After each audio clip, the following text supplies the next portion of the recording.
national reconciliation with only military, it's the trap.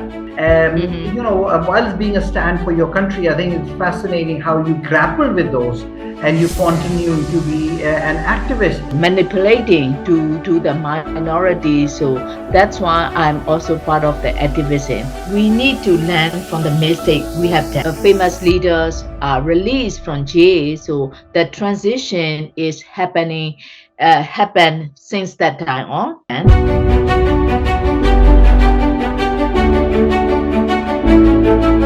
Great. It's great to have Mark Inlay with me today in the Alchemy of Transformation podcast. The Alchemy is, of course, all about transformation, transition, and I'm very excited to have Mark Inlay, who's a fellow Eisenhower Fellow. So, you know, we spent a lot of time in the December of 2017 together in the US. We were both Eisenhower Fellows in the same program, and a fantastic cohort of people. And I got to know Mark Inlay very much at that time about her aspirations for Myanmar, a country which is very enigmatic to a lot of people. We have known it as Burma in the historical past. With a lot of potential, but a lot of questions people have about it. It's truly a nation in transition. And it will be great to hear from Mark Inlay, who is from Myanmar and has lived there. Now she lives abroad, about both herself, her personal journey, where she comes from, her family, but at the same time, you know, what are the things she has worked on, like women's rights, political activism, like democracy, like the path of transition of Myanmar from a military-run country to a democratic country, her hopes, her aspirations, and her fears for the people, her own people. And we'll share all of that and her personal anecdotes about her experiences. So with a warm welcome, Mark Inlay, thank you for joining me. We've kind of seeing each other after a long while. It's always good to have you. Welcome. Yeah, thank you very much for having me. I'm very excited to talk with you and to share about my personal stories and my, you know, futures, you know, visions and dream for my country as well. So I'm very excited. Great, and so am I, because, you know, Myanmar, I've been to Myanmar. I'm one of the very few people who've been there, and I love the country. I love the country because it has the most beautiful religious sites, the pagodas, one of the most magnificent ones that you'd see of any religion there in Myanmar. So it's a country of rich history. Bagan has got a lot of people think of Angkor Wat in East Asia, but actually Bagan is also a very big historical site and shows that there was a big empire that ruled from Myanmar. And then it's got a lot of natural beauty. I spent some time on Inle Lake up in the mid to north of the country, and it's a beautiful lake where, you know, a shallow lake with a lot of local culture, tradition, and very friendly and hospitable people. So I'm very much excited to know what's going on in Myanmar. But first, let's find out what's going on with Mark Inlay, her history, where did she grow up, and your family, and what has got you to the place where you are today. Oh yeah. First of all, I was born in, you know, Yangon. This is the previous capital of Myanmar, and I grew up from two parents of the business background, but the ordinary, very religious parents and families, and like ordinary, you know, people. And we are Buddhist, and we are, you know, we call it Burmese. So which is the majority of the country population. So this is one of the reasons that I became an activist. We are the majority of the country in terms of race and religion. but the way we portray our country is that the majority of the country population is it's, how can I say, manipulating to the minority. So that's why I'm also part of the activism. So this is my history. I'm very, when I was young, I'm very shy and very afraid to talk with the strangers. And, I was brought up in a, like girls' school. So, so that's why I Was it can like say a that. convent school, like a Yes, missionary yeah. school? Because we have a lot of those in Pakistan also. Because Yeah, yeah, exactly. But we have a girls only school, boy only school. So actually, my mom is very much, traditionally, how can I say that, very caring mother to the kids. So she worry a lot whenever we do. So she care a lot, and sometimes it is restricted our, activities or whatever we want to do when we were young. So, but when there is a 1988 student uprising, this is the first time in country the students leaders, led the movement in 1988 democracy uprising. So I was at the time is a first year university students, and I have seen kind of, students who are leading the country movement. So it changed a lot to me, so I can say. no, I understand. And so tell me more. How many brothers and sisters did you have? And growing up, was your father or your mother who was a bigger influence on you? And in what ways did they influence you? Mhm.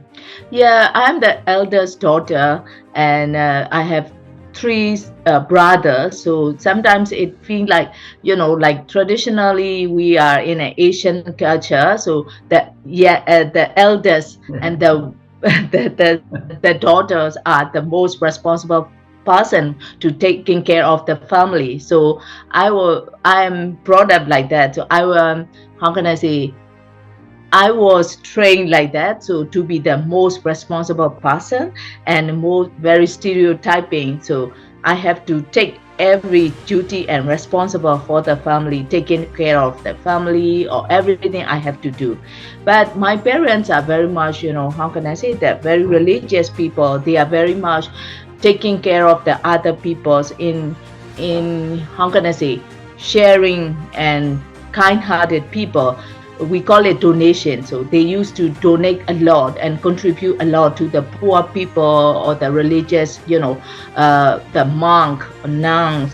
So they are very good at sharing to the other people. So I was brought up to help to the other people, to come to the needy people. So that's why my spirit is I want to help to the other people who needs the help, or who needs anything. So we are trained, we are told by to sympathize and to help to the other needy people. So this is the way we are trained. But like my parents are very ordinary people, business people. So they are not very much know about the advanced education, because they cannot finish their graduation. So they are just came from the different area of the country. So their parents are very poor. But what they how can I say, uh, plan to the kids is that we must have a higher education, advanced education. So education in their life for the kids is the first priority. That's why we can do whatever we want during our childhood, and their priority is education, and second is to help to the other people, to come to other people. That's the way I brought up. No, I think it's fascinating. And I have the reverse. So I have three sisters, and I'm the younger brother. So I'm the youngest one. And of course, my older sister was like the mother figure in the family, and she was very studious and very good in her studies. And I was put in a lot of pressure because the fact that she was very well behaved and used to study very hard. And as a boy, I was, when I would do something naughty, I would be told that, your sisters are doing very well, so you should do I well too. definitely we we have found that you are very naughty boy during the fellowship term. So we remember that in a Grand Canyon, Yes, trip. So oh my God, we you did the make quad us biking. very We did the quad biking yeah, together. Exactly. yeah, That was yeah, crazy yeah, for quad biking. yeah. So let me say a little bit about Myanmar because a lot of people may not know about Myanmar. Is a country about 676,000 kilometers, square Mhm. kilometers. It's about the size of Texas, about the size of Pakistan. Its official currency is called Kyat. Is that correct? Kyat. And it's about 2,101 11 kyat to a dollar. I can imagine that in the recent past it has depreciated in value. The population is about 57 million, so much lower Mhm. than us. We are about 220 million, and its GDP, purchasing power GDP, is about 257 billion dollars. Mhm. Its GDP per capita is around $4,000, so it's kind of emerging into a middle income country. And I think if things would have continued in terms of democracy reforms, I know for a fact there was a lot of private equity and a lot of investment going into Myanmar, which I presume must have stopped. You have also a very similar history to ours, is that you have a British colonial history. We were ruled by the British, like British were there for a longer period of time, from 1857 to 1947. The British ruled Burma between 1885 to 1948. So slightly after our independence, India, Pakistan, Bangladesh, you gain independence. Mhm. I have also Yeah. something very similar. My maternal grandfather has actually served in Burma because he was an eye doctor with the British Army. And during World War II, he was on the Burmese front against the Japanese, forces over there. So he was there, and then all of them, he was posted in Burma. But of course, I've been there myself. It's a fascinating country, and so a little bit more about the religion element of it, because you mentioned it. I'm fascinated by Buddhism. I have studied a little bit about Zen Buddhism, but I do know there are different, I don't know what to say, different forms of it in Mahayana Buddhism and different. So Mhm. tell me a little bit more about it. Tell me what is practiced in Burma, Mhm. and I do know that Buddhism is all about service and giving yourself and being at one with nature. And how does being a Buddhist impact you in the in your everyday life, and how does it Mhm. impact public service and how people go about Mhm. doing their business in Myanmar? Mhm. Okay, so very good questions. Like Buddhism, yeah, that how can we gonna say, first of all, the majority of the people are Buddhists. This is like the 80%, or I'm not quite sure that. But second, majority is the Christian, and third is the Hindu, and Muslim. So Jewish people are there are few Jewish people also. So maybe there are some very few.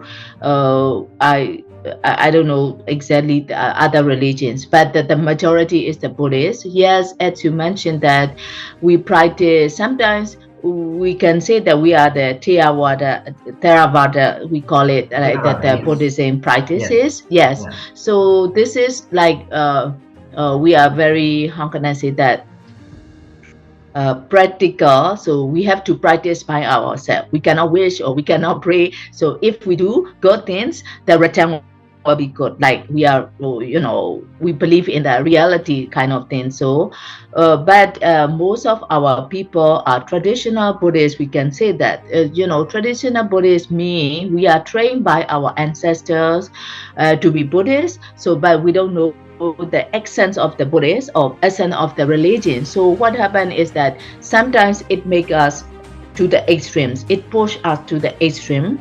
Like, we have to protect our religion because there are many, foreign religion. Are you seeing that the Muslim, Islamic, and Christianity? So that's why the ordinary Buddhist people are, try to believe that we must protect our religion. So it is good that we have to protect our religions and race in a good way.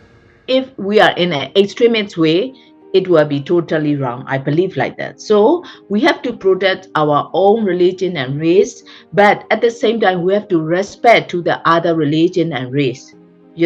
So we don't have to be, how can I say, discriminate. We don't have to be, how can I say, um, hate to the other people and other race and religion. So this is the way we practice by our family. So we respect to the other people. So we live along with the other people. So I have many friends, although I'm the Buddhist and Burmese, the majority, but I have friends in Christians and Islam and Muslim, Hindu. So we have many friends. And if you see in Yangon or other areas, there will be the Buddhist temple as well as the Christian church and also the mosque.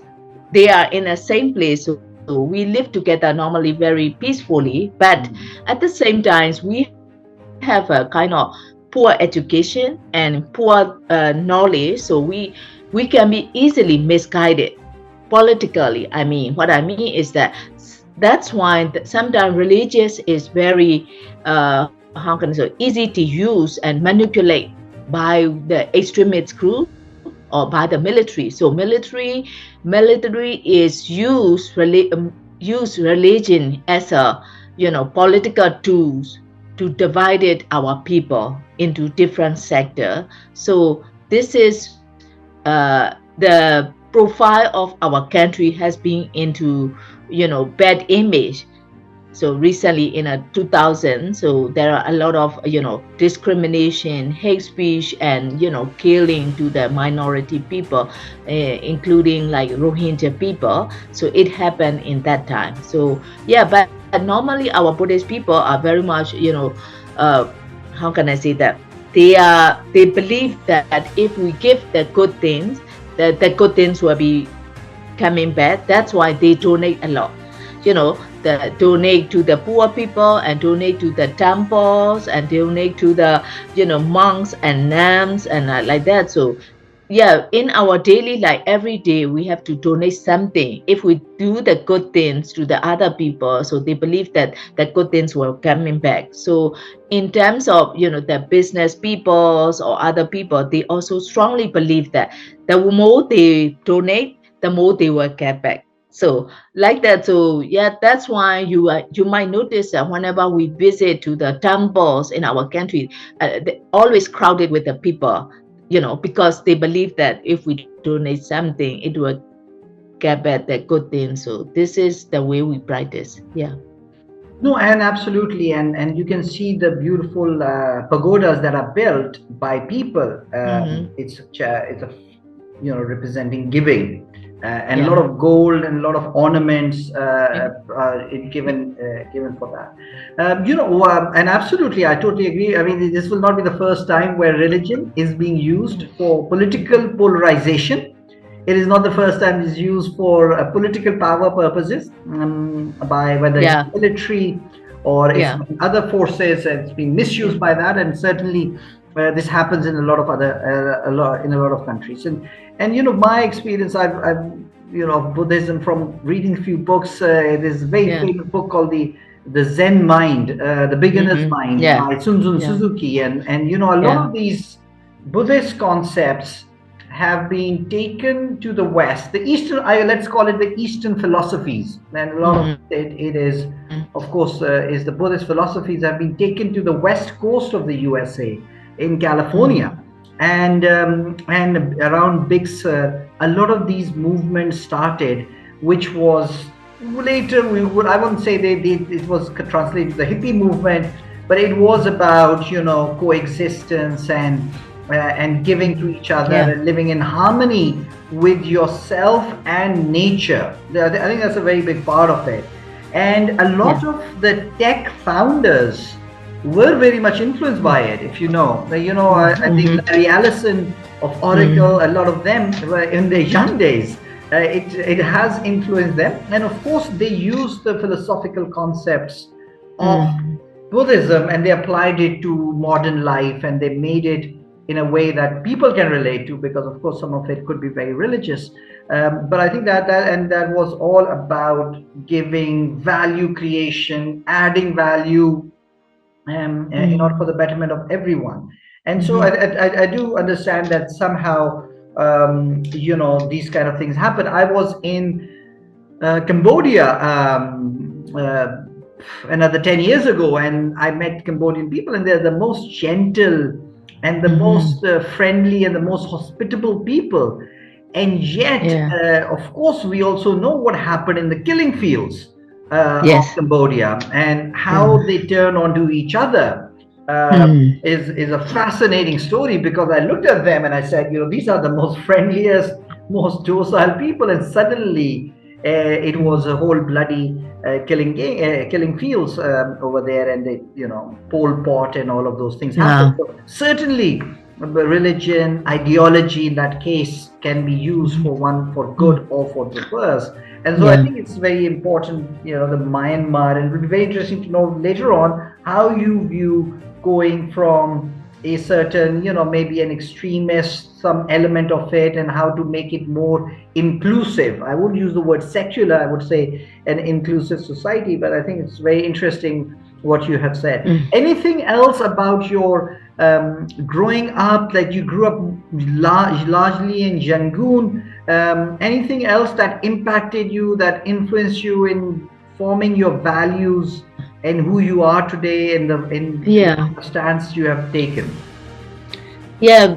Uh, in my childhood, the most influenced person is my parents, especially uh, the way they, how can I say, nurture me is quite different. My dad is quite a very least speaking and very straightforward. My mom is very caring and she is good at the social dealing. So I got that these both inheritance. I got it. I think.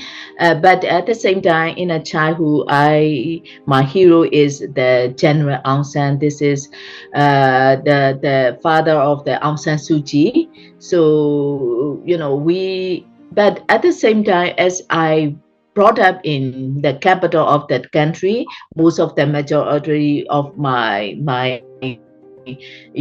neighbor and I brought up is like the Buddhists and the city dweller. So I cannot understand very well about the minorities people situation. I have to confess it, So that's why it is quite difficult for me so to understand totally to the minorities and like very rural people. So at that time, but this is my childhood life, but very peacefully. My parents are very caring, so they don't have any problem. They respect us. So I was born in a very peaceful family, ordinary family, and like that. Yeah. And so it seems that justice, or speaking up for oppressed classes, be it women or minority or others, is a very big part of what you do and what you believe in.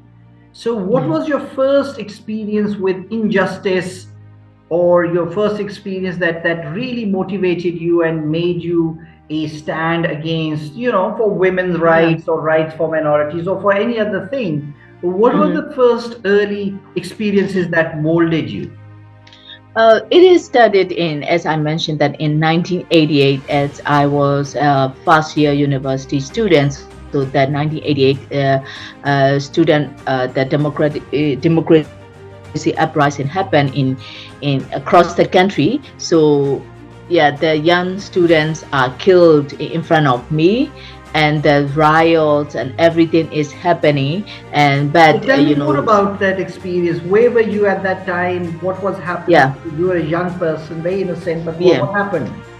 Yeah, at that time, while I was in a you know the university session, so there are many protests and demonstration led by the student leader. So we are also part of it. I joined it as a young, but although I'm very afraid at the time because I'm not quite confident that my mom especially is very worried for me. She didn't let me go to school at the time because whenever there is a protest, there is a call on a radio. So tomorrow is a national call to come to gather in that place or this place. So my mother didn't allow me, but my dad is very much political minded, and so that's why he, how can I say, asked my mom not to worry, and he can make it, and we as a family also joined that movement and protest together at that time. So finally, we are the witness of the killing by the military forces, security forces, to the young students who are with peacefully demonstrating on the road. So they are killed, and they are beaten severely. So I found that it is happened. It is because of the political system. It is not like just students and the military and just only not fighting. So this is the politics. So that's why from that time on, I understand very well about we must have a good foundation of the political system. At that time, our country practiced the socialist regime, one party. So the students demand for the multi-party, elections and multi-party systems to give. At the time, very, we are not very well informed, so we are very isolated under the socialist regime in a different way. This is also authoritarianism. So, but we don't have a election. I mean, there is a so-called election, just one party election. So this is the socialist regime. The president is the General Nguyen, who is the former military guy. So this is the military regime also. We call it is military regime, but they call it socialist party regime. So, but we realized that we must have a multi-party systems, free and fair election, democracy and human rights must be, respected. So that students, the young students also demonstrated and demand for it. And, like very funny thing is that although I'm 16 at that time, 16. So I'm really afraid to be, oh, how can I say, openly part of it. But my brother, who is third brother, so he is at the time 7th grade, just 12 or 13. He was in a state school. He joined the protest like with a school uniform, like middle school uniform, and he joined the protest. And he did a lot of, what is it called, sharing the flyers and shouting at the, at the school, something like that. So He was she's 7. yeah, Oh, grade wow. 7. So, Grade 7. grade 7, yes. Yes, grade 7. She is the first one who actively engaged in politics in my family. I can say that. But like a student activist, like, so he studied it. But then this is first my experience. And then in 1996, there is another student uprising happening. So that my brother and other three brothers got arrested one night while they are joining the protest. So they disappear. So because of me, why I'm in a master study in a postgraduate.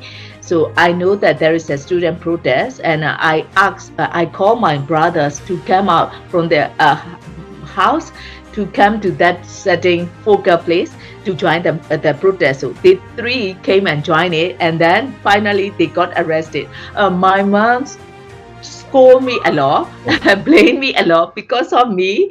They have to be they got arrested. But fortunately, at that time, the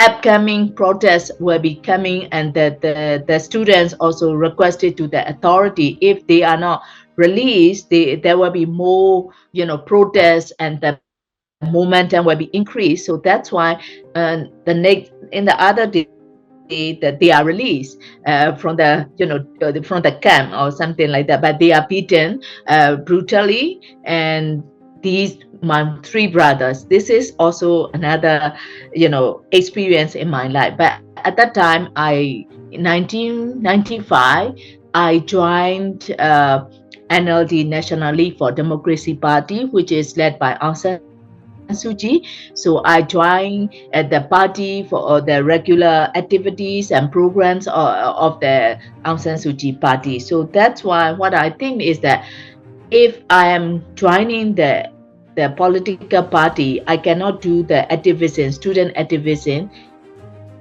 at the same time, because if we do both, I will be in trouble a lot. What I mean is that we can do one. If the authority found out I'm more affiliated in both cases, I will be in jail for death sentence. Or yeah. So that's why I have to be very careful. So I didn't join the protest publicly. I'm behind the scene, but my three brothers joined it as a students. They are also at that time university students, so they joined it. So this is my very remarkable experience. The way I will be in an injustice manner. How did you balance being the older sister, the protector, plus an activist at the same time? Because on one hand, your three brothers, your tendency would have been as an elder sister to protect them, to hold them back. At the same time, as an activist, how did you manage? And your mother has expectations of you. Oh, must have been a difficult time for you. Yeah, exactly. Very difficult time for me. So, my belief is that we have to be together with the just how can I say, we must be in a, how can I say, always in a just state. And what is it called? I forgot the usage that, but we must be with the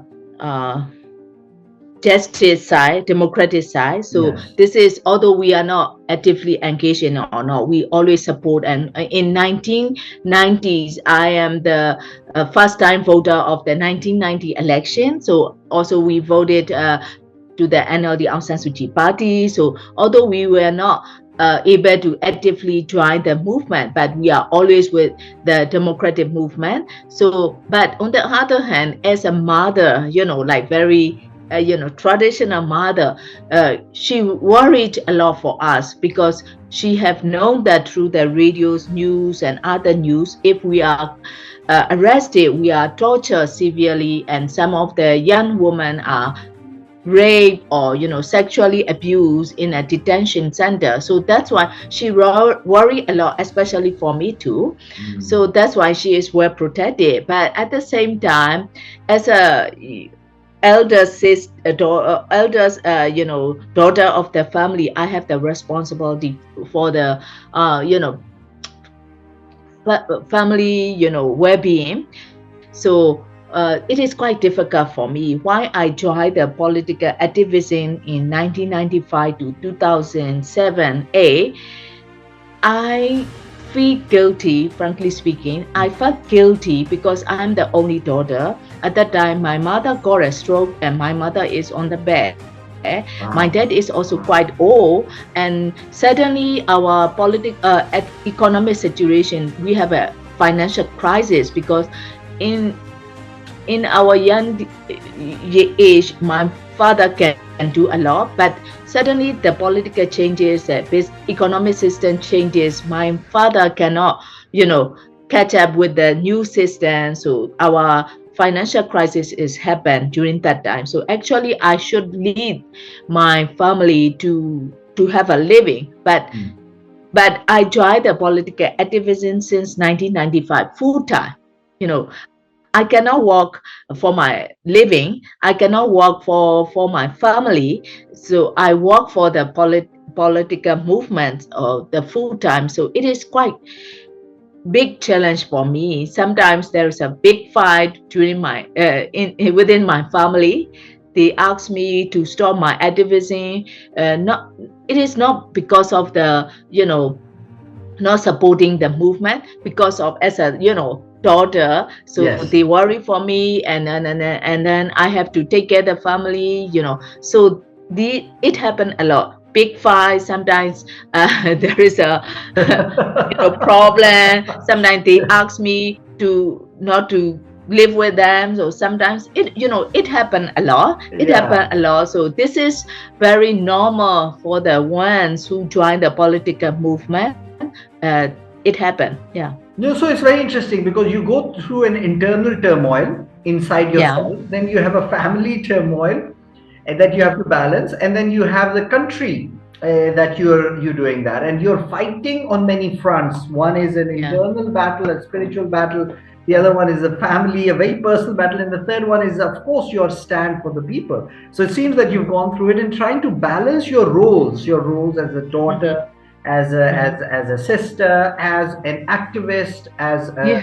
a national leader, Yeah. having your stands. I think so. It's very interesting that you went through it, and that you maintained yourself, because it's very, very difficult to do that. And so, tell me about your brothers. What are they doing currently? Where are they now? Because it seems you have a very good balance. You were, it Yeah. seems, in the political arena or politics, and your brothers were not even at that time in politics. So they would do, Hmm. the Yeah. activism, or they could do some of the activism while you Yeah. move on the political front. And by the way, I'm a big believer in that.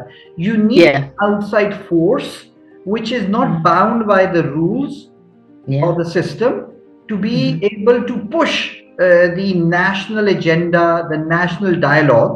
And then you Yeah. need allies in the system who can then change the law or change the structure to accommodate the voices outside. So the very good example is Exactly. Lyndon B. Johnson.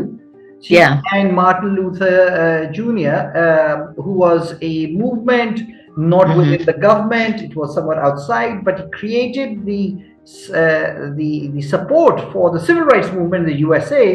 And of course, Lyndon B. Johnson was able to make the legal Yeah. changes based Yeah. on that thing. So it seems you've got something like that going on in your family also. Yeah. Exactly.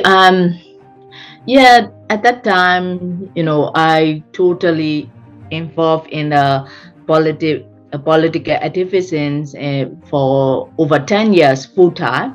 So I cannot work for my family. So the one that uh, the third brother decided to lead the family business. So he decided to work as a businessman, so, and he didn't, affiliate in any political movements from that time on, because he also said that I want to be an activist, and like a student activist, wherever there is a protest, I want to join it. So I don't want to be with an organization or political party rules and regulation. He mentioned that he hated it, so he cannot do it, like very individualism. So that's why he take care of the family for the living. He led the family for everything. But now that when I told you that brother, now he got arrested, and Wow, no.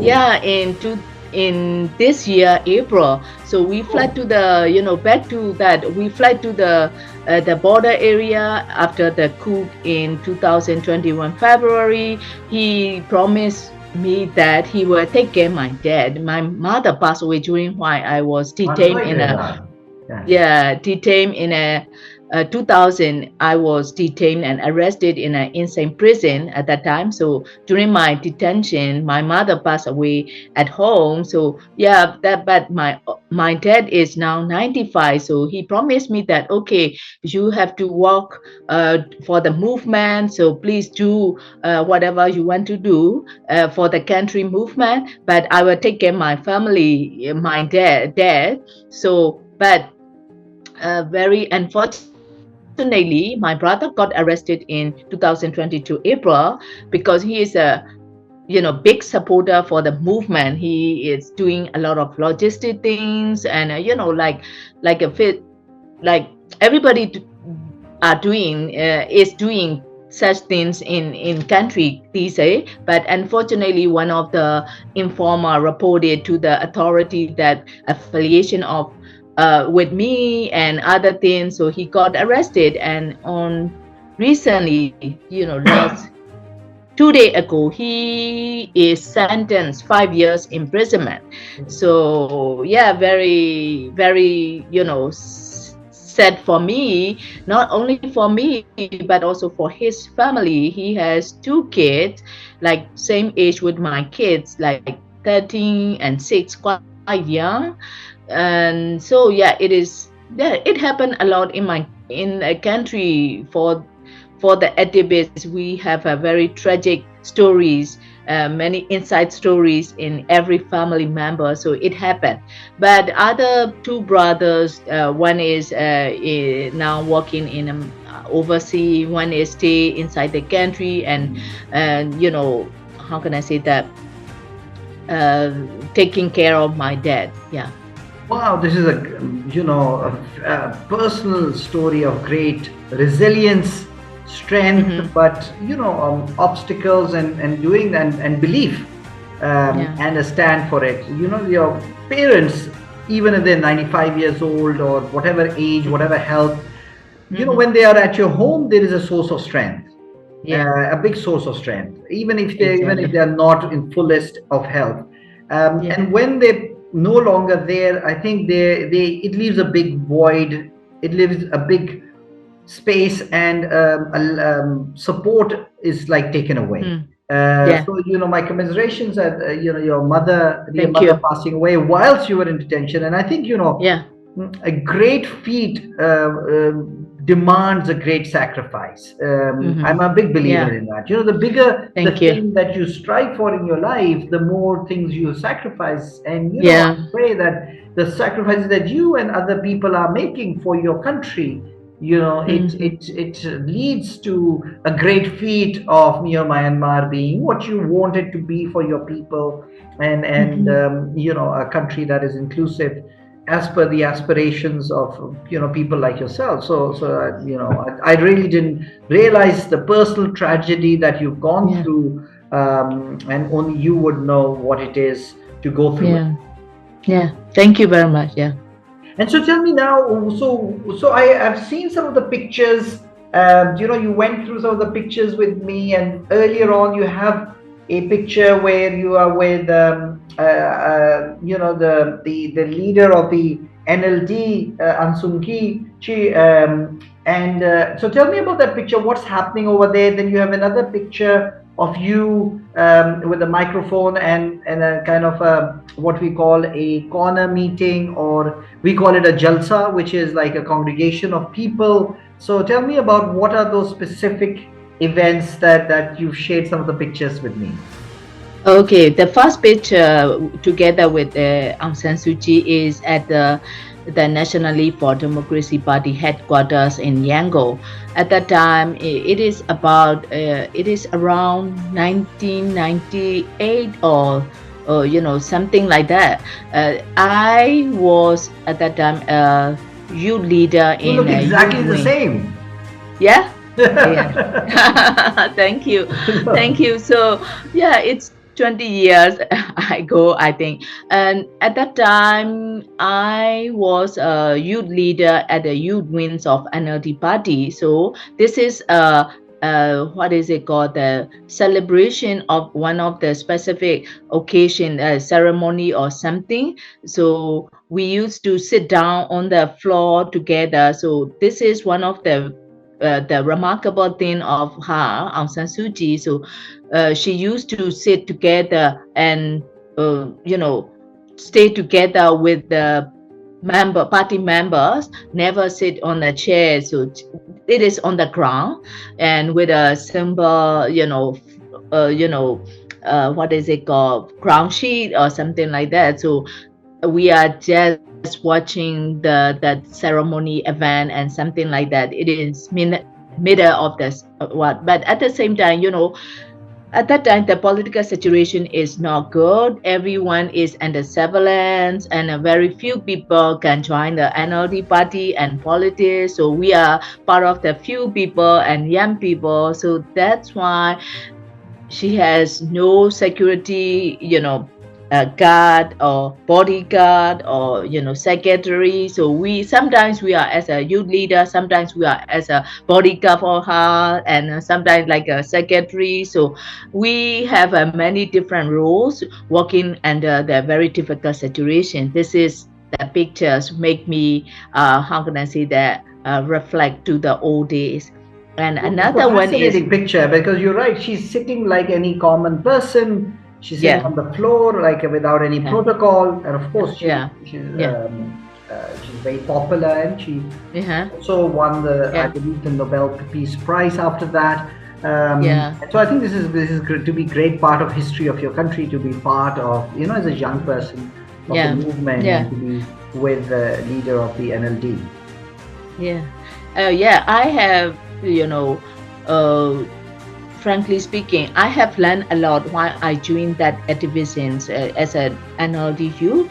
So, not previously, I'm very shy. I'm not confident to speak in front of the public. So, but I was trained, or I mean, I am, how can I say? I have to practice myself. I actually, this is the mindset people said that yes, at that time I have to change my mind that if I want to be a leader in wherever, I have to change myself. So I try to prepare myself to be confidence enough to speak in front of the people. So in front of like very iconic people, it is normally people are really afraid that to speak whatever they want to speak. So, but I'm okay at that time. I practice the public speaking in front of the hundreds of people in a meeting, in an event. I became an organizer. I became a master of ceremony or something like that. So yeah, so this is the training ground free for me. Joining to the activism is also training ground free for me. I got a lot of good experience, networking, public speaking, social dealing. I learned a lot from that time. So, Yeah. as they say, there was a survey and it says that people fear public speaking more than they fear death. So Yes, it's not exactly, uncommon, exactly. exactly. But when you're confronting fear, like whether it's public speaking or the opponents, or the fact that your brother is in jail or you went to jail and in detention, Mm. what is the thing that motivates you not to back down? What is the thing that motivates you to keep on going, keep on forging Mhm. ahead? What is the This is stand that Yeah, this is drives my you? belief. My belief. So I believe in justice. That's why justice must prevail sooner or later in one day. So I believe that due to my religion belief or other beliefs, so historical belief or war experience, when I learned about Martin Luther King or like Mahatma Gandhi or like South Africa leader, I forgot his name, like Mandela.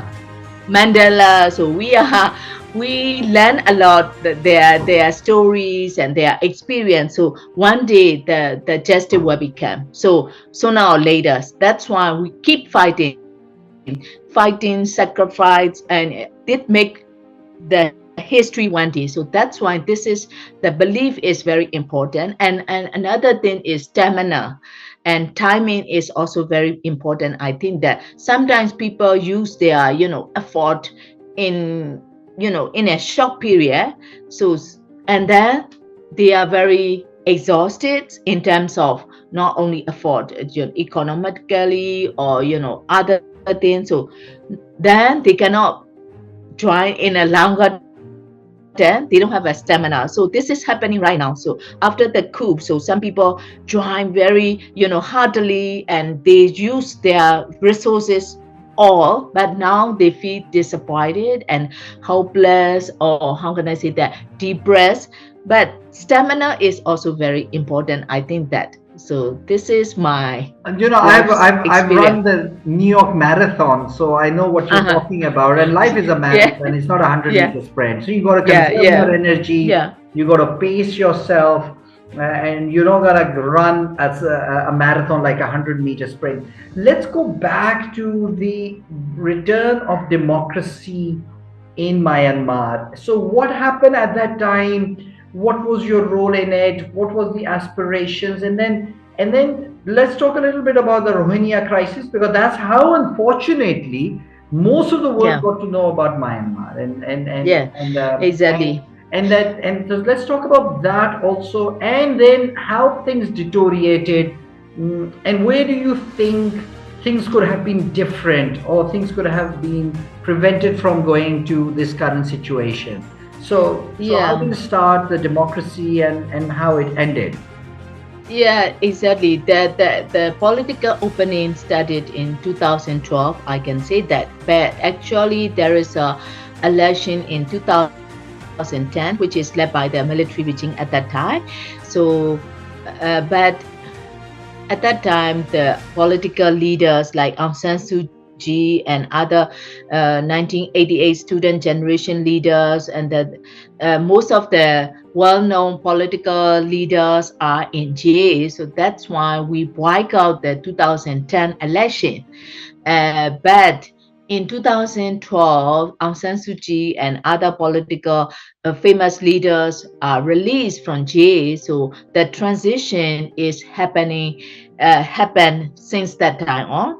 So Aung San Suu Kyi and some of her party members, you know, won in a 2012 by-election. So she was able to be part of the legislative body, and she and some of her party members became part of the legislative body. So from that time on, we are very the transition, the opening to the transition has started. So let me go back that. Before that, I'm a political activist as an NLD youth member, so I cannot do the political activism or social activism openly, publicly, because we are always under surveillance by the security forces. Even though we cannot, rent an apartment, if the security found out that we rent for the apartment, they threaten to the owner not to rent to that person because he has a political affiliation, she has a political Oh, affiliation, wow. so your apartment will be sealed off. So something happened like that. So what I mean is that everything is under control. So people are not killing at that time every day, but at the same time we are under surveillance and screw up in a different way for the political activists. But after 2012, we have able to breathe, freely, and what is the most significant changes for us is like we can sleep soundly at night.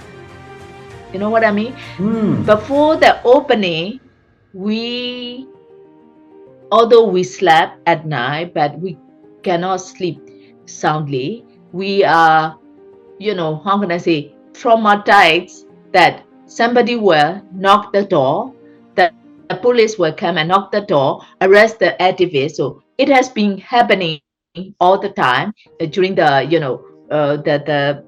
the how can I say, the military regime. So Yeah. it has been happened. We activists are taken and arrested in the midnight to came to our knock to our door and were they were taken secretly. So that's why. But after the transition, we always say among ourselves that, oh, we can sleep very soundly. We don't have to worry for ourselves. Even though personal feeling is we are a little bit relaxed.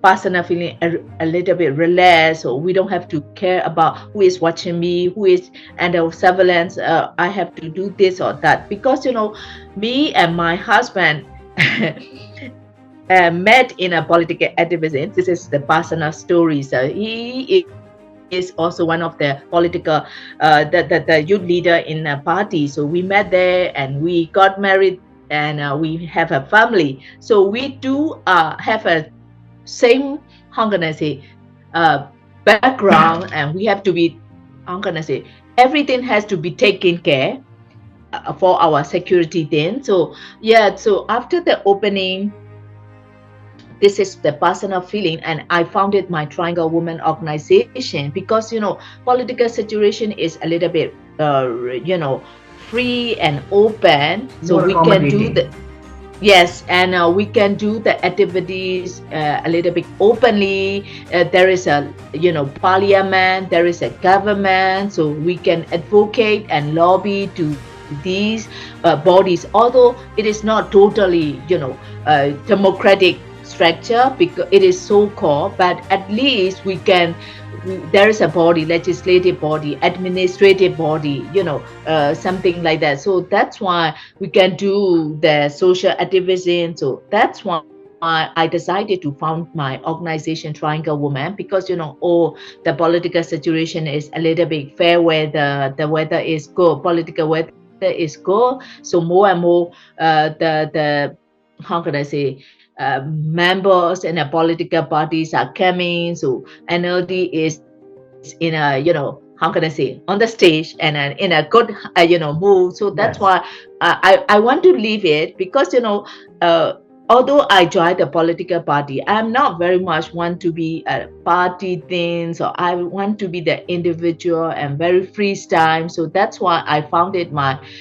organization. I would like to work for the woman, to promote the role of the woman. So it is also very important that women rights are neglected all the time. So that's why I would like to promote the role of the woman in a transition. So that's why I decided to work for my women rights organization. But at the same time, as you mentioned, that the country situation is steadily improving. But then, as you know, everybody know that there is a you know extra how can I say that, extremist movement, religious extremist movement. It's happened during that time, 2013, 14. We call it Mabata.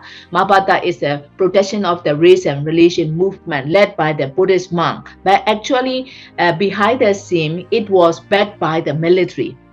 Yeah, yeah, that is Yeah, a monk. I've heard of a movement by Viratu. a Yeah, radical monk yeah. that Time started the magazine. issue around it. Yes, Yeah, yes, yes, Time magazine cover boy. yes. Time magazine cover boy. Actually, he is one of the puppet. We can say that the behind the scene, that Veratu, correct? Weratu. Yeah, Yes, exactly. yes. Weratu. Yeah. So it happened very sadly. I'm very sad to say that we cannot avoid it.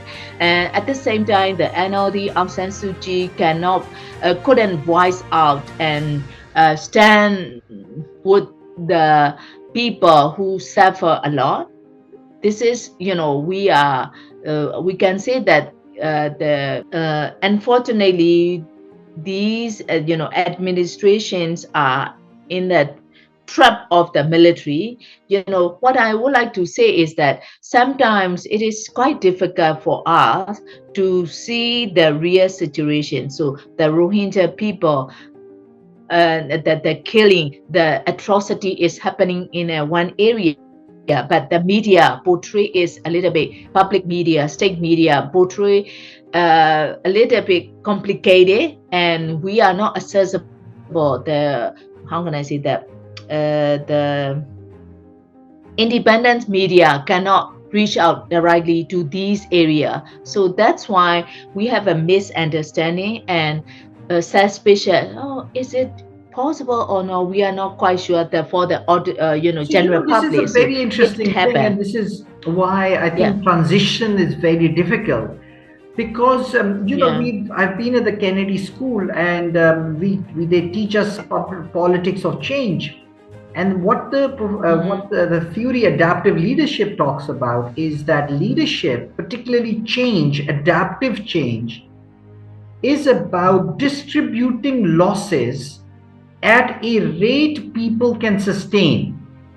So Yeah. if you are going to bring about change very quickly, and suddenly you have people who lose out very quickly, and like your Yeah. father, who was suddenly the economy changed, and then Yeah. he was not able to provide, or things Yeah. change, and Yeah. Yeah. or the Exactly. religion or the military junta or others, suddenly there it leads to a backlash, and people try to hold on to the past, and so when Exactly. you have a revolution, but then you have a counter revolution. And if you look at Exactly. it, it happened in Egypt. Yeah. You had the revolution against the ex-military president, and the democracy came in, and then there was a counter. They were not able to manage it well, the Mm-hmm. democratic parties, and as a result, there was a counter revolution, and the military came back in again. Yeah. So it Exactly. seems that something of that sort happened. What you think were probably the mistakes that were made by both sides? If with hindsight, how would you Mm-hmm. do things differently?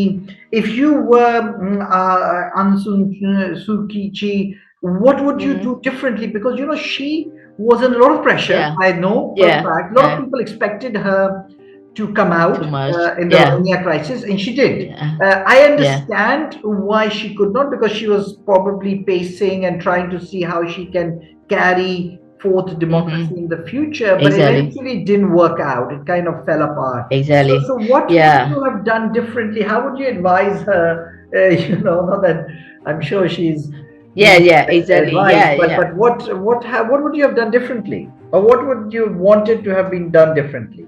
Of course, we have to learn from the mistakes. So we totally understand that people can make mistakes, you know, uh, but we need to learn from the mistake we have done. So that's why what I'm recall our, past. What I found out is that if I were be the part of the government, or part of the administrative body or something, I would do in a transition to have a political pet. I mean, we have a transition, but without, as you mentioned, that without we're prepared, the military regimes, we, how can I say that? The transition is led by the military regime. This is their exit strategy. It is under their roadmap. They have done that elections in 2010. Then they allow Aung San Suu Kyi to be in part of the transition. Then so they have done by their roadmap. They are very systematic, and they do by on their own way. But for the democratic sizes, we are not well prepared. So that's the problem. We don't have a political path, a very concrete, procedure, and concrete, plan how we were, engaged with the military, how we were engaged with the democratic forces, how we were engaged with the ethnic minority people and minority leaders, and the organization. We have other different minority. How can I say that? M group, as well as the organization and leaders. So now, although there is a transition is just led by NLD, led by Burmese majority, kind of it happened. So that's why we don't have a reconciliation. We don't have a transitional justice. Although there is a transition, we didn't raise about the transitional justice. So it is missing. And there is no political path. There is, we, the political leader mentioned about national reconciliation. Always they mention repeatedly about the national reconciliation. So it's okay. We agree on it, but national reconciliation with whom? National reconciliation with only military, it's the trap. We have faced a lot of challenges. National reconciliation with the other ethnic minority group is missing. There is no reconciliations. There is no dialogue with the ethnic minority group or democratic forces and the alliance.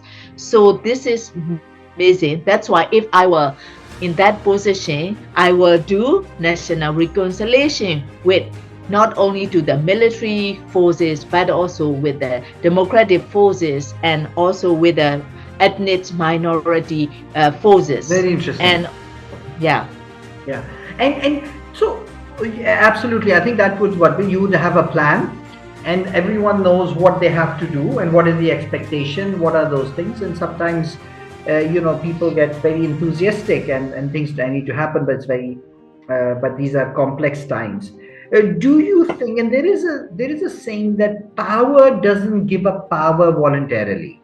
There is also that saying, is that once you have in power, uh, you know, um, then it's very somebody has to force you out, yeah, yeah, because when the moment comes, you'll always go back and sit on the throne, or what yeah. do you call it, kursi, or the chair. So do you think that military, for that matter, or any other powerful, and it's not about the Burmese military or Myanmar military, anyone would give up power voluntarily, dilute themselves, and let other people shape power or dominate it? Because in a democratic system, the civilians are the ones who are the supreme commanders. The Yeah, military yeah, listens to them. yeah, So yeah. would It you is. think That's that why. would ever happen?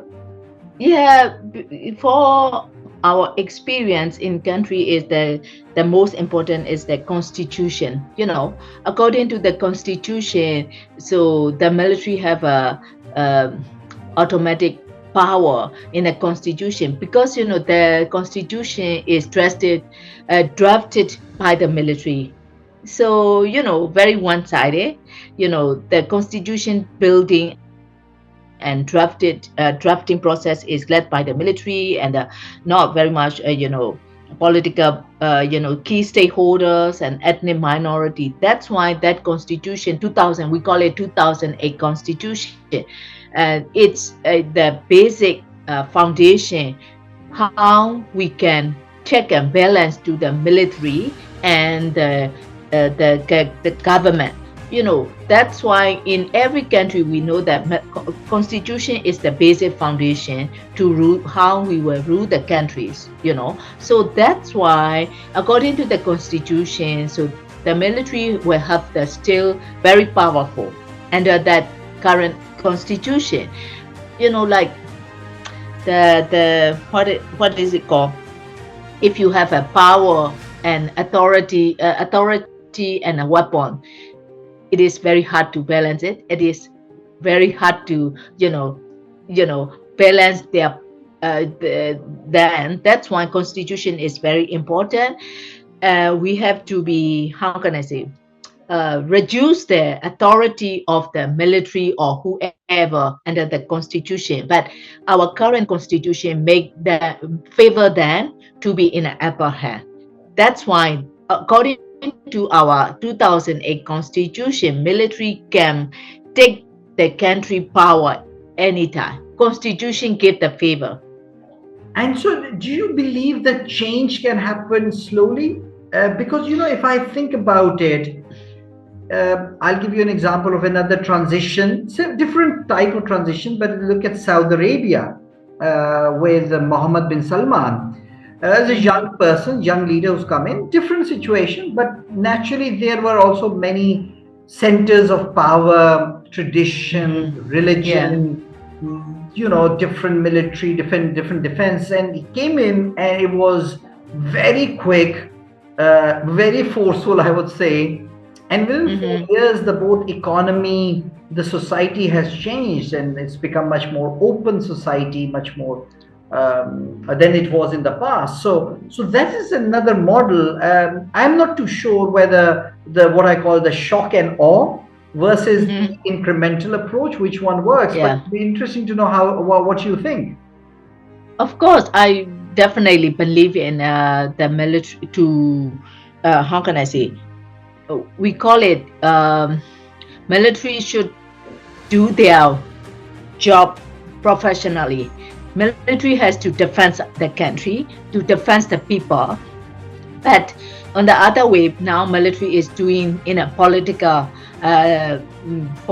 power. So actually, military role is to defend for the people. So that's the problem there. that's why we do believe that current the Spring Revolution, we call it Spring Revolution. So, I mean, is it your view that it's a shock and awe strategy better than incremental change, incremental approach, transformation, quick? And we've seen the example from Saudi Arabia where the Prince Mohammed bin Salman, a new young generation of kings, has been quite successful in bringing about a social and economic change. Of course, the nature of the problems that they had or challenges, but they had a lot of history, religion, legacy, all of those things, and yet he was very forceful. But in a very short period of time has brought about a huge change in the Saudi society. So what is your experience after going through the transition in Myanmar? Is incremental change the way forward, or can it be quick transformation, disruptive, shock and awe strategy that be more successful? Yeah, your question is very interesting and very, reflect to the current situation. So that's why after the Spring Revolution, we, civil society and political leaders, decided and reviewed the previous the transition, whether it is people said that it's not a transition, so-called, just a very small opening, not real transition, because that transition is led by the military regime. It is not led by the genuine, political actors and key stakeholders. That's the problem. So that's why we must, remove or abolish the current 2008 constitution. According to that constitution, as long as that constitution exists, there will be no free and fair elections. So we cannot do anything to balance the role of the military. That's why when the coup happened in 2021, February 1st, we, the democratic forces, declared that we abolished the 2008 current constitution. So yeah, we truly believe that there will be a way, the incremental changes to limit the role and authority of the military in future. So there will be a military, but the military is to be the professional military to work to defense for the people, not for their own people. I mean, the military, the family members, their family, for the benefit of their, their own benefit. So that's why we are now thinking about to limit the role of the military, because according to our history, it might be different with the other country experience. Sometimes we have other authoritarian on junta for the civilian junta, but in our country is all the regimes came from the military. So we have to limit the military power. So this is the only way. So now what we democratic forces decided to do is that to limit the role of the military is to, how can I say, to increase the power of the civilian. So to have a dialogue, yeah, we have a dialogue previously with the Aung San Suu Kyi and the military regime, but this is so-called. This is not genuine dialogue. Military is in the upper hand. So now we decided to weaken the military role. To weaken the military is, now we call it like People Defense Forces. You might see the young people make, how can I say, use the weapons to set defend themselves, to weaken the military. So this is the tactic to have a democratic future, democratic federal country. The young people sacrifice their life and they are fighting to the military in a different way. So what I mean is that we practice non-violence movement for the long time ago. We are influenced by the Mahatma Gandhi or Martin Luther King or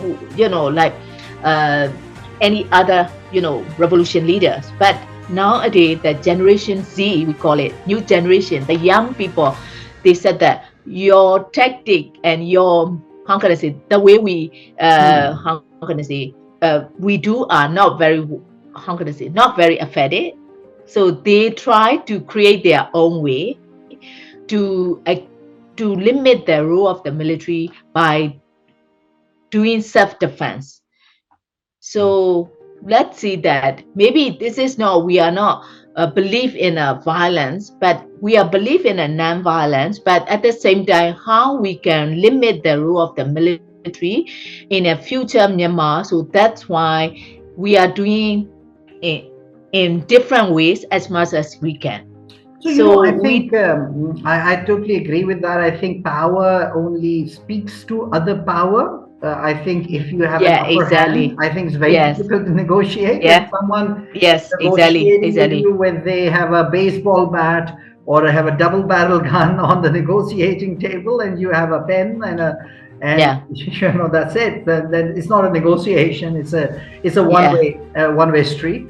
I think so. So I do think it's a difficult dilemma and difficult balancing act that one has to do Mhm. between non-violence, peaceful means, and the other alternative means when Mhm. all roads are blocked. And unfortunately, when powerful block path of genuine peaceful democracy, it unleashes the more violent or Mhm. non-peaceful elements of Yeah. society because you're literally channeled in that Mhm. direction.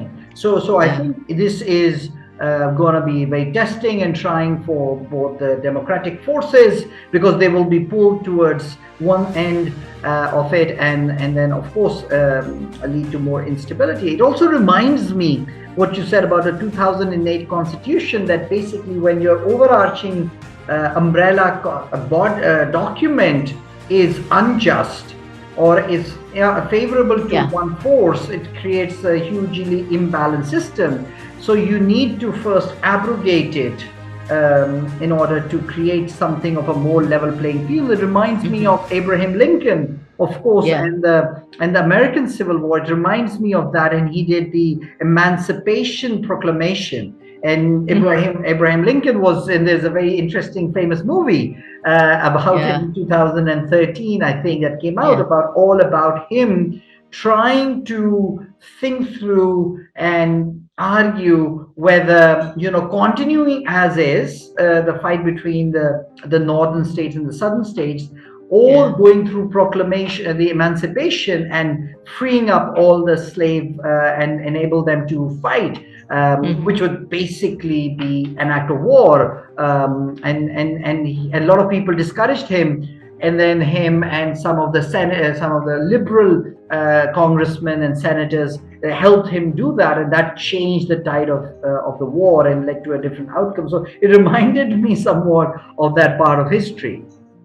Yeah. Exactly. Exactly. Because like um one of the encouraging things currently and after the Spring Revolution is that we have taken the lessons from the past, and like how we will portray our future Myanmar. It's on our hand. No, other people cannot do it. We insider that our people have to be decided whether we will go to the very unite federal democratic country, or we are split into different sector states and region. Or so that's why now currently we are fighting for the military junta. At the same time, we are developing the policies and frameworks for the upcoming future Myanmar. So constitutional building, transitional constitution, and justice and everything. So we are now So tell developing me it. about it. Tell me the role that you're playing. Tell me about the transitional government or the representatives outside that you're part of. Tell me about it Mhm. before we close off. It's been a fascinating discussion. Yeah. But tell us what is happening now and what do we foresee in the future for Myanmar. Yeah, exactly. So currently, as I am a woman activist, I continue my activism as an exile activist, but not only for the women rights, but also we are working for the human rights and a democratic, what is it called? We call it federal democratic country. So I'm also part of these platforms that, we have to, we have many things to do in a single moment. What is it like? Fundraising for the movement, to supporting to the young people who are dying, and to the IDPs in a jungle. So because there are a lot of conflicts inside the country, so millions of IDPs are in a country. So we have to fundraise to support for the IDPs.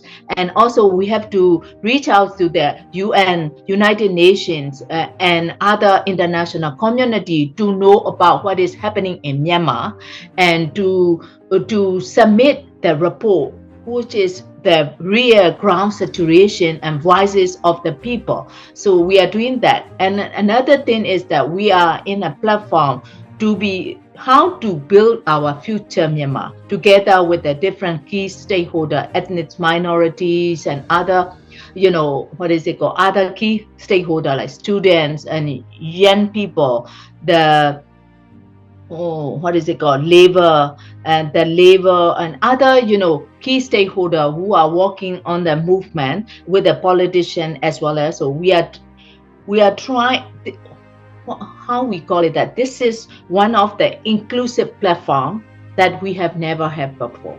Because of the coup, we are united in a different way to build our country, to dream our future country. So we are developing the policies and a framework for what we want to be in the future. So I'm also part of it. So we are working deeply on how we can, build the gender sensitive constitutions of federal democratic countries. So as a women rights activist, so we are also part of it. At the same time, I'm also a advocate for the international community to do more effective actions and support to the country. So that international community is very support to our movement, but we can say that it is lip service sometimes, not very affirmative actions happening. That's why we are keep pushing to the United Nations and other, very leading democratic country like United States and UK and EU to do more effectively to the people who are now dying inside the country, so they cannot voice out. So we are representing for the voiceless people as in a front line. So it is very important that now, as an outsider, it's very hard to understand the real situation on the ground. So it is our responsibility to share the updates of the country, what is happening in Myanmar. So currently I'm doing as much as I can, helping to and fundraising for the unfortunate people. At the same time, advocating for the country to have a more effective actions like sanctions or financial support for the movement. Yeah. No, that's fascinating, and that's very interesting because it happens with a lot of countries where the situation in the country is not conducive. Then nationals do congregate outside those countries and try to bring about change to that. So and I think the structure that you have built and being more inclusive, I think, is going to determine, and once change happens, that structure hopefully plays a big role in the future of the new Myanmar that you have. Yeah. So I think it's been a fascinating discussion, and I think we can continue for another hour. But since we have already spent a lot of time, but I do think the dilemmas, the personal dilemmas that you faced as a daughter, as a wife, and then as an activist, sometimes putting you at threat or in danger. While being a stand for your country, I think it's fascinating how you grapple with those and you continue to be an activist. And then some of the mistakes that were made in thinking that change would happen under the 2008 constitution, which was very heavily skewed in favor of the military, and there was being no plan, no national reconciliation, just thinking that there is this military and that the reconciliation with military would solve all the problems. There are a lot of other fissures within society that needed to be resolved, and that there needs to be a national reconciliation with minorities, with labor, with the rural people, with all of those. That did not happen, and that now that there is a new form of movement, is self-defense, whilst keeping to the peaceful, non-violent movement. The young Gen Z are Yeah. forcing or are pushing ahead for change, and I think it's very interesting to see how that would come about. So I think it's a fascinating personal story of yourself as a young person, and facing jail and detention, your brother going to jail, and 2 days ago you mentioned that your brother was sentenced for 5 years of jail. So Yes. that's certainly a very hard time for yourself, your other brother, and of course your father, who's 95 years old. So it's a great for us and for our audience to know of your story and to know of your aspirations for your country, your people, your family. And being out of the country, being an exile, we call it a muhajir, which basically means someone who's left the country. It's never easy, but I'm sure the cause that you're fighting for is a great cause, and you will be successful in it, because it's a worthy cause for justice.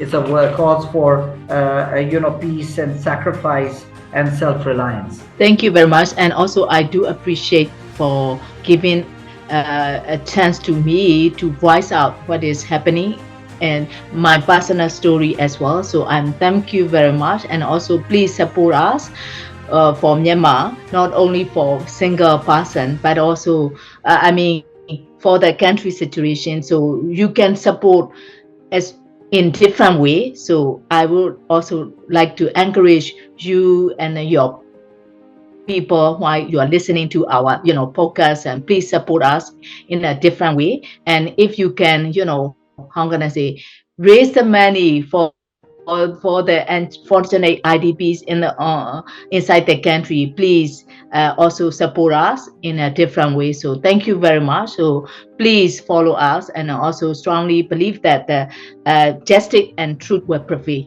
So Absolutely, and I would we would be providing your email address. So if there is people in DC, Virginia area want to bring you in as a speaker to talk about these issues, they should do so. Please, we will also provide names and reliable NGOs working in IDP space or in democracy, that you believe and you vouch that they are genuinely working on the ground, and we'll provide that information at the end of the talk. So thank you very much for that, and thank you for the time, Khin Kay. It has been 2 years we've missed, and I do remember now that the quad biking that we took together, and it was a fascinating time. Oh my God! I hope we can do it again. Okay, I definitely hoping that we will see and make fun together again. Yeah. Thank you. Bye bye. Thank you. Bye.